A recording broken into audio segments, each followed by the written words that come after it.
Hello friends, welcome to my YouTube channel. तर आज आपण बनवणार आहोत महाशिवरात्री निमित्त उपवासाचा साबुदाणा। एका बाउलमध्ये 1.5 वाटी साबुदाणा टाकला, त्यानंतर 1 ग्लास पाणी टाकून धुवून घ्यायचं।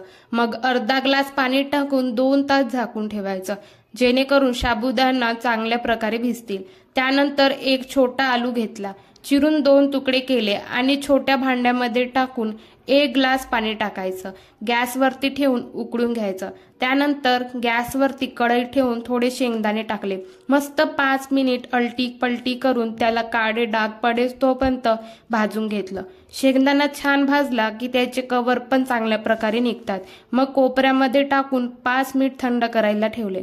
शेंगदाणा थंड झाल्यावरती हाताने स्मॅश करत कवर काढून त्यातील कोंडा पाकडून स्वच्छ करून घेतला। त्यानंतर वाट्यामध्ये टाकून प्रेस करत बारीक करून घ्यायचा।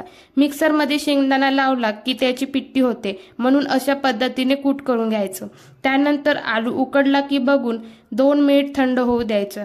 मग त्याचे हळूवार शिलटे काढून एका प्लेटमध्ये ठेवायचं। त्यानंतर चाकूने कट करत बारीक बारीक तुकडे करायचे।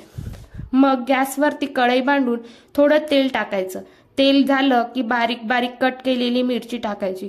2 मिनिट छान अशी परतून घ्यायचं। मग उकडलेला आलू टाकून मिक्स करत बारीक करून घ्यायचा, जेणेकरून तो सर्व साबुदाणा मिसळतील। त्यानंतर चवीनुसार मीठ टाकून छान परतून घ्यायचं।